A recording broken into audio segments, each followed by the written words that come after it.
പരിശുദ്ധ പരമദിവ്യകാരുണ്യത്തിന് എന്നേരവും ആരാധനയും സ്തുതിയും പുകഴ്ചയും ഉണ്ടായിരിക്കട്ടെ. പരിശുദ്ധ പരമദിവ്യകാരുണ്യത്തിന് എന്നേരവും ആരാധനയും സ്തുതിയും പുകഴ്ചയും ഉണ്ടായിരിക്കട്ടെ. പരിശുദ്ധ പരമദിവ്യകാരുണ്യത്തിന് എന്നേരവും ആരാധനയും സ്തുതിയും പുകഴ്ചയും ഉണ്ടായിരിക്കട്ടെ.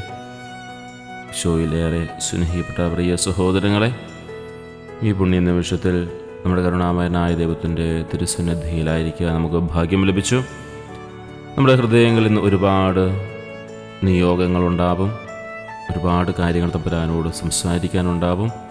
അതിൽ വേദനകളും സന്തോഷങ്ങളും സങ്കടങ്ങളും പല വിധത്തിലുള്ള നിയോഗങ്ങൾ നമുക്ക് തമ്പുരാൻ സന്നിധിയിൽ നമുക്ക് സമർപ്പിക്കാനുണ്ടാവും. ആ വചനം നമ്മൾ തമ്പുരാൻ്റെ സന്നിധിയിൽ സമർപ്പിക്കുന്നതിന് മുമ്പ്, നിയോഗങ്ങൾ നമ്മൾ തമ്പുരാൻ്റെ സന്നിധിയിൽ സമർപ്പിക്കുന്നതിന് മുമ്പ് വചനം ധ്യാനിക്കാനായിട്ട് കൂടി സാധിക്കണം. വചനം എന്ന് പറഞ്ഞാൽ ഈശോ തന്നെയാണ്. ഈശോയെക്കുറിച്ച് നമുക്ക് ധ്യാനിക്കണം. ഈശോയുടെ ദിവ്യരഹസ്യങ്ങളെക്കുറിച്ച്, അപ്പമായി തീർന്ന ഈശോയെക്കുറിച്ച്, നമ്മുടെ രക്ഷകനായി തീർന്ന ഈശോയെക്കുറിച്ചൊക്കെ നമുക്ക് ധ്യാനിക്കാനായിട്ട് സാധിക്കണമെന്ന് നമ്മൾ കാണുക.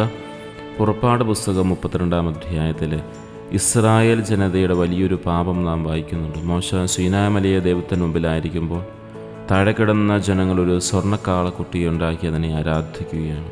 ഇത് കണ്ടപ്പോൾ ദൈവത്തിന് അവരോട് വലിയ കോപമുണ്ടായി. അവിടുന്ന് മോശയോടായി പറഞ്ഞു, ഈ ജനത്തെ ഞാൻ നശിപ്പിച്ചു കളയും. നാം മോശ ദൈവത്തോട് അപേക്ഷിച്ചു, കർത്താവെ, അങ്ങയുടെ ദാസന്മാരായ അബ്രാഹത്തെയും ഇസ്ഹാക്കിനെയും ഇസ്രായേലിനെയും ഓർക്കണമേ. മോശയുടെ ഈ പ്രാർത്ഥന കേട്ടപ്പോൾ വചനം ഇങ്ങനെ പറയുകയാണ്, കർത്താവ് തൻ്റെ ജനത്തിന് വരുത്തുമെന്ന് പറഞ്ഞ ദുരന്തത്തിൽ നിന്നും അവിടുന്ന് മനസ്സു മാറ്റി. കർത്താവ് മോശയുടെ പ്രാർത്ഥനയാൽ ആ ഇസ്രായേൽ ജനത്തിന് നൽകാൻ വേണ്ടി വച്ചിരുന്ന ദുരന്തം അതിൽ നിന്ന് തമ്പുരാൻ മനസ്സ് മാറ്റുകയാണ്. പുറപ്പാടിൻ്റെ പുസ്തകം 32-ാം അധ്യായം 14-ാം വാക്യം. പ്രിയ സഹോദരങ്ങളെ, നമ്മുടെ ജീവിതത്തിലെ പലപ്പോഴും ഇസ്രായേൽ ജനത്തെ പോലെ ദൈവത്തിൽ നിന്നും മാറി മറ്റു പലതിനെയും നമ്മൾ ആരാധിക്കുകയും മറ്റു പലതിനെയും നമ്മൾ ദൈവത്തിൻ്റെ സ്ഥാനത്ത് സ്ഥാപിക്കുകയും ചെയ്യും. തമ്പുരാൻ നമുക്ക് അത്രമാത്രം സ്നേഹം തന്നു.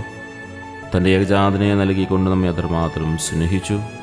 വീണ്ടും നമ്മെ പരിപോഷിപ്പിക്കുവാൻ വേണ്ടി പരിശുദ്ധ കുർബാനയിലൂടെ വീണ്ടും വീണ്ടും അവിടുന്ന് ആ വലിയ സാന്നിധ്യം നമ്മളിലേക്ക് സമൃദ്ധമായി നൽകുന്നു. എന്നിട്ടും നമ്മൾ പലപ്പോഴും ആ ദൈവിക സാന്നിധ്യത്തെ തിരിച്ചറിയാതെ ഇസ്രായേൽ ജനത്തെ പോലെ പലപ്പോഴും കാളക്കുട്ടിയെ ഉണ്ടാക്കുകയാണ്.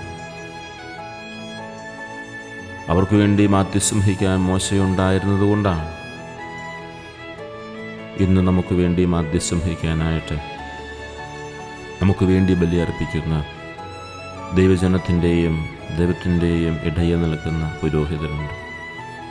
അവരെ നമുക്ക് പ്രത്യേകമായി ഈ ദിവസം തമ്പുരാൻ്റെ സന്നിധിയിൽ സമർപ്പിച്ച് പ്രാർത്ഥിക്കാം. തമ്പുരാൻ്റെ സന്നിധിയിൽ കരങ്ങൾ ഉയർത്തി മോശ പ്രാർത്ഥിച്ചപ്പോൾ ഇസ്രായേൽ ജനത്തിന്മേൽ തമ്പുരാൻ വരുത്തുവാനിരുന്ന എല്ലാ അപകടങ്ങളെയും അവിടുന്ന് മാറ്റി മറിക്കുകയാണ്.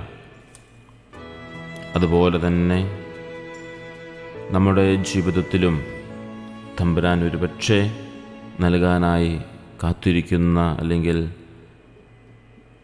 നൽകുമെന്ന് നമ്മൾ ഭയപ്പെടുന്നവയെ തമ്പുരാൻ മാറ്റാനായിട്ട് ഇന്ന് നമ്മൾ അർപ്പിക്കുന്ന പരിശുദ്ധ കുർബാനയിൽ പുരോഹിതൻ്റെ ഓരോ പ്രാർത്ഥനയ്ക്കും ശക്തിയുണ്ടെന്ന് മനസ്സിലാക്കുക. ഈ മോശയെ പോലെ തമ്പുരാൻ്റെ സന്നിധിയിൽ കരങ്ങൾ ഉയർത്തുന്ന വൈദികരെ നമുക്ക് സ്നേഹപൂർവ്വം ചേർത്ത് നിർത്താം.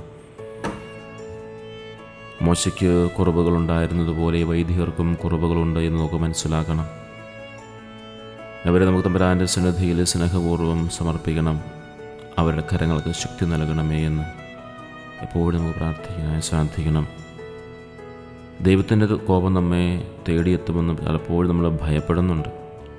എന്നാൽ ഈ വചനം നമ്മൾ പറയുകയാണ്, ദൈവത്തിൻ്റെ സ്നേഹം അവിടുത്തെ കോപത്തേക്കാൾ വലുതാണ്.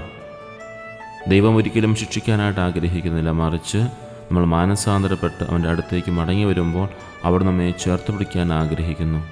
മോശയുടെ പ്രാർത്ഥന കേട്ട് ദൈവം മനസ്സ് മാറ്റിയതുപോലെ നമ്മുടെ ഓരോരുത്തരുടെയും ആത്മാർത്ഥമായ പ്രാർത്ഥനയ്ക്ക് തമ്പുരാൻ്റെ മുമ്പിൽ വലിയ വിലയുണ്ട് എന്ന് മനസ്സിലാക്കുക. നമ്മളെല്ലാവരും മാമോദീസായിലെ രാജകീയ പൗരോഹിത്യത്തിൽ കൂടി അംഗങ്ങളാണ്. നമ്മൾ വേദനകളുടെയും കഷ്ടപ്പാടുകളുടെയുമൊക്കെ കടന്നു പോകുമ്പോൾ ഒരുപക്ഷെ ഇത് നമ്മുടെ പാപങ്ങളുടെ ശിക്ഷയാണ് എന്ന് നമ്മൾ ചിന്തിച്ചേക്കാം. എല്ലാവരുടെയും മനസ്സിലൊരു ചിന്തയാണ്, നമ്മുടെ ജീവിതത്തിൽ വേദനകളുണ്ടാകുമ്പോൾ, കഷ്ടപ്പാടുകളുണ്ടാകുമ്പോൾ, സങ്കടങ്ങളുണ്ടാകുമ്പോൾ, കുടുംബത്തിൽ എന്തെങ്കിലും പ്രശ്നങ്ങളുണ്ടാകുമ്പോൾ ഒരുപക്ഷെ നമ്മുടെ പാപങ്ങളുടെ ശിക്ഷയാണ് എന്ന് നമ്മൾ ചിന്തിച്ചേക്കാം. എന്നാൽ ഈശോ നമ്മെ ആശ്വസിപ്പിക്കുകയാണ്, ഭയപ്പെടേണ്ട, ഞാൻ നിന്നോട് കൂടെയുണ്ട്. നമ്മുടെ തെറ്റുകളെ ഓർത്ത് അവിടെ നമ്മളെ കൈവിടുന്നില്ല, മറിച്ച് നമ്മൾ അടുത്തേക്ക് ചേർന്ന് നിൽക്കുമ്പോൾ അവിടെ നമ്മെ പരിപൂർണമായി സൗഖ്യമാക്കുകയും ചെയ്യും. പ്രിയ സഹോദരരെ, നമ്മുടെ ജീവിതത്തിൽ നമുക്ക് വേണ്ടി ബലിയർപ്പിക്കുന്ന വൈദ്യരെ നമുക്ക് ഓർക്കാം. രാജകീയ പൗരോഹിത്യത്തിലേക്ക് ചേർത്ത് നിർത്തിയ മാമോദീസ എന്ന വലിയ ആ കുദാശ പരികർമ്മം ചെയ്യുന്ന വൈദ്യരെ നമുക്ക് ഓർക്കാം. അങ്ങനെ കുദാശകളിലൂടെ നമ്മുടെ ജീവിതത്തെ ഈശോയിലേക്ക് എപ്പോഴും ചേർത്ത് നിർത്തുന്ന വൈദ്യരെ നമുക്ക് ഓർക്കാം. പ്രാർത്ഥനയിലൂടെ നമ്മെ ശക്തിപ്പെടുത്തിക്കൊണ്ടിരിക്കുന്ന ധാരാളം വ്യക്തികളുണ്ട്, അവരെല്ലാം നമുക്ക് ഓർക്കാം. ഈശോയുടെ വലിയ സ്നേഹം നമ്മുടെ മേൽ സമൃദ്ധമായി ഉണ്ടാവട്ടെ.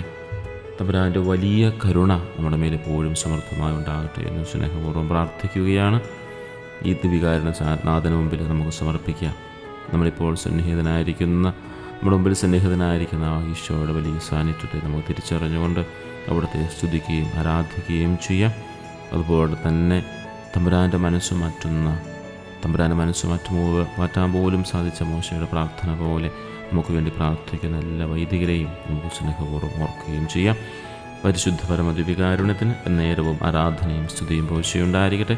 പരിശുദ്ധ പരമദിവ്യകാരുണ്യത്തിന് എന്നേരവും ആരാധനയും സ്തുതിയും പോഴ്ചയുണ്ടായിരിക്കട്ടെ. പരിശുദ്ധ പരമദിവ്യകാരുണ്യത്തിന് എന്നേരവും ആരാധനയും സ്തുതിയും പോഴ്ചയുണ്ടായിരിക്കട്ടെ. നമ്മുടെ കർത്താവ് യേശു മിശിഹായുടെ കൃപയും പിതാവായ ദൈവത്തിൻ്റെ സ്നേഹവും പരിശുദ്ധാത്മാവിൻ്റെ സഹവാസവും എല്ലാവരോടും കൂടി ഉണ്ടായിരിക്കട്ടെ, ഇപ്പോഴും എപ്പോഴും എന്നേക്കും. ആമേൻ.